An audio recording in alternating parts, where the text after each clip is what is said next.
Hey guys, and welcome to another brand new video. In this video, we actually have some pretty kind of strange news to go and cover over here today. Now, number one, we're going to cover a little bit of news, like actual worth watching video. And then the part two of this video is going to be talking about kind of the overall reception, kind of what the internet, like the back and forth PlayStation versus Xbox, like, you know, the console wars that are always ongoing type vibes, and kind of give you guys the showcase of what a lot of people spend their spare time doing up on Twitter. But overall, this actually is a really big news right now. The PlayStation acquisition has apparently somewhat faltered, and although it's still good news and there's brand new stuff on the way and also brand new strategic alliances being formed, it's also not what a lot of people were expecting. So we're gonna go talk about this, talk about the news, talk about PlayStation, the future of games like Elden Ring, etc., and well, what this kind of all means to as well in the gaming sphere. So make sure you guys are subscribed with the notifications on. We have our PS5 Pro giveaway going on. It's gonna be ending very soon, so make sure you guys are on the lookout for that. We have all the affiliate links down below too as well, the bonus giveaway entries too, so make sure you guys are definitely subscribed to the second YouTube account, and let's go and dive on into the video itself. So I'm sure a lot of you guys have heard and kind of we even made a video on it discussing the PlayStation 5 and the Kadokawa basically acquisition. Now, high level of this, Sony itself is a bigger company. Obviously, PlayStation is a subsidiary of Sony, so Sony kind of wants to go and dabble into every element if they can, such as also anime, music, movies, or even sometimes just mass like manufacturing. You're just making random things. So that's always a big thing to go and know, is that they are a bigger picture company, kind of how Xbox was when it came to Activision. Now, it may have just been really good for consoles and, you know, getting games out there, Call of Duty, but there was also a big factor of the mobile market, which they want to expand into and drive profit margins into, the integrations with Microsoft. It basically means like for the cloud gaming, when it comes to hosting, when it comes to AI integration, because I think they've also had investments into other different types of AI for like support and all of that, and have obviously too as well, they want to be able to go and sell Game Pass. Like, there's a lot of various things that kind of intertwine all these companies together. And that's why a lot of people thought the Kadokawa purchase would have been a very intriguing idea. But sadly or goodly, I don't know. I think it's personally fine. I'm going to explain why it's fine. But obviously, people online are calling PlayStation broke and saying they can't even get this acquisition going. And then kind of comparing it with the Xbox Activision acquisition and then dropping like $70 billion. Well, there's just a lot all over the place. That's more of the meme side. So let's go talk about the news first. So basically, Kadokawa and Sony have now done official press statements. They've gone live. We've been kind of watching the situation the past few weeks to see what's going to happen company-wise, and it has benefits, I would say. So a lot of people were expecting a full-on buyout. Like, we're talking they were going to buy 100% of the company, make all these random games into PlayStation Studios. So the next Elden Ring like spin-off game that was announced at the Game of the Year Awards, that would have been a PlayStation Studios game. If there's ever a Dark Souls 4, Elden Ring 2, Bloodborne being ported, whatever it might have been, that would have technically been a PlayStation Studios game.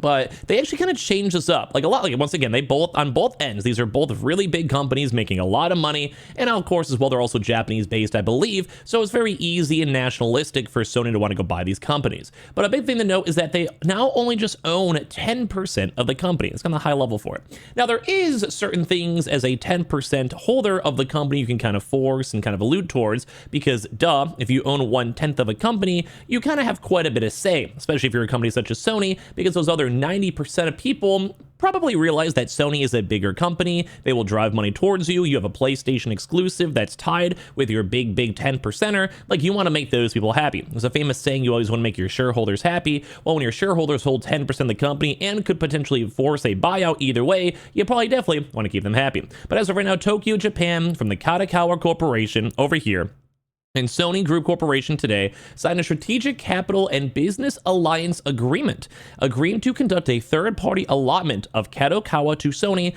on January 7th of 2025. So it's the same in the next few weeks. They'll be owning a very large majority of 12 million shares of Kadokawa shares for approximately 50 billion yen. With the acquisition of the new shares, Sony will become Kadokawa's largest shareholder of the entire company, holding approximately 10% of its shares, including the shares Sony previously acquired in January of 2021. So right now, this basically means that Sony is the biggest like portion of the company itself. And as I mentioned too, I think the well, this is kind of a win. Like, I say either way, this is a win for PlayStation.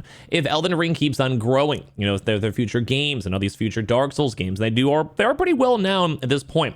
Game of the Year contenders and nominees, and as well sometimes winners, depending on the game. Like, it's a big good company.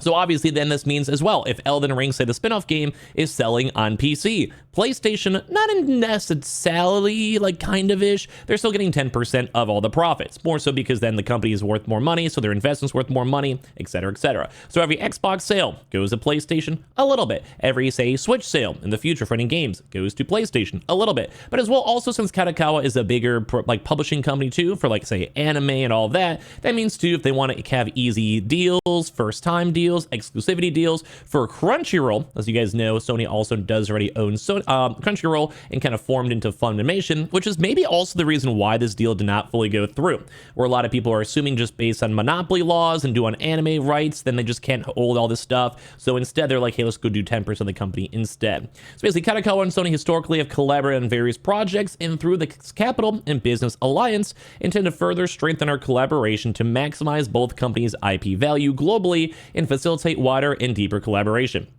such as potential joint investments in the content field, joint discovery of new creators, and joint promotion of further media mixes of both companies' IPs. In the future, the two companies plan to discuss specific initiatives for collaboration, such as initiatives to adopt Kadokawa's IPs into, and this is the big one, live action films. So imagine like a Dark Souls movie, Dark Souls show, or as well, they also have TV dramas globally, co-produce anime works, expand global distribution of Kadokawa's anime works through the Sony group, so say through Crunchyroll, and further extend publishing to Kadokawa's games and develop human resources to promote and expand virtual production.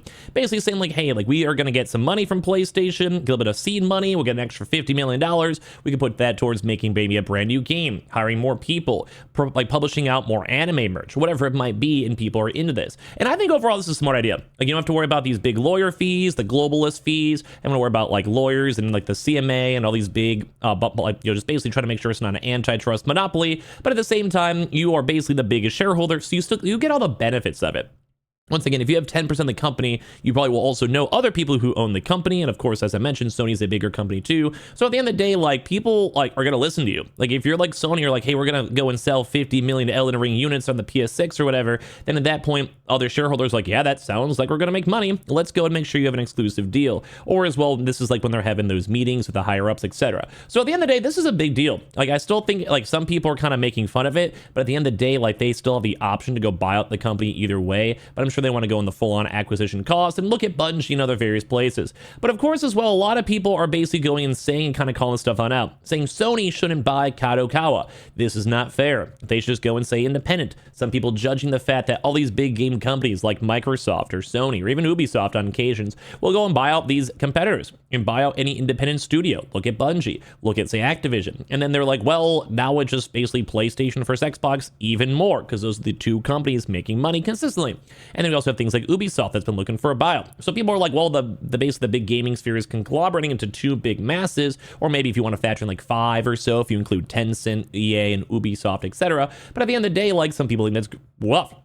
But two of those, some people are also saying like, hey, like PlayStation is also just being broke. Like they can't even afford to go buy the whole company. I think if they wanted to, they have the money. I think PlayStation has enough money. And as well, a lot of times you do like ATMs, basically just issue more shares. You can sometimes even pay in shares. Like, hey, we'll give you 1 million shares of Sony stock to buy out your company. And you can just do whatever. Like executives will get like 50,000. Then like the overall company can liquidate if they need to, you know, at the end of the day. So they're saying broke station can only afford a 10% share, not a full acquisition, but you ponies were running with Sony's gonna buy the full company and make From Software games PlayStation exclusive. You ponies are really delusional. Sony doesn't have Microsoft's level of money, which is true though. I mean, Microsoft does have bajillions of dollars as the biggest company on the planet, but Sony definitely does have a few $1 billion laying around, and they could definitely also get some seed funding, especially if they want to go buy Elden Ring. You think a lot of people are going to be against that? No, but I think they're maybe doing a smart call because once again, they have like all the benefits. They get to have these partnerships and they get to go and make sure this all works out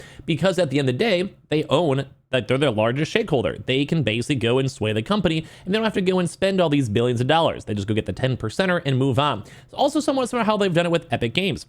Because I know Epic Games is also very, very, very, very largely owned by PlayStation. So every Fortnite, every Unreal Engine 5 game, etc., PlayStation is getting a cut of that. And I think as well, this is kind of like them almost being like the holding company, like the Tencent or the BlackRock of the gaming sphere. Because they own a very large majority of a lot of these various game studios. And of course, of that, they could use that to leverage and then have individualized games on their platforms. But some people are making fun of them. Some people are saying this is broke. Saying like, hey, Sony couldn't even buy Kadokawa. Sony buying Game Award and Media Awards. Basically saying like, hey, they're just buying out everything for Astrobot, and then they just cannot, for some odd reason, afford these games. Now, I don't think Sony's in the wrong. I think they're being strategic, and I'm sure they could afford it, but I want to know your thoughts and comments on all this. Like, I think acquisition stuff is always very intriguing, and I love hearing about this. I covered the Xbox news a lot, and it was kind of cool just to go and see that, well, the gaming sphere can move and change up quite often. So give me your thoughts and comments on everything down below. Subscribe if you guys are new. We have the Twitters down below and the Twitch, the second YouTube for your PS5 Pro giveaway entries. All the affiliate links are down below, and I appreciate y'all so much for watching here in the first place.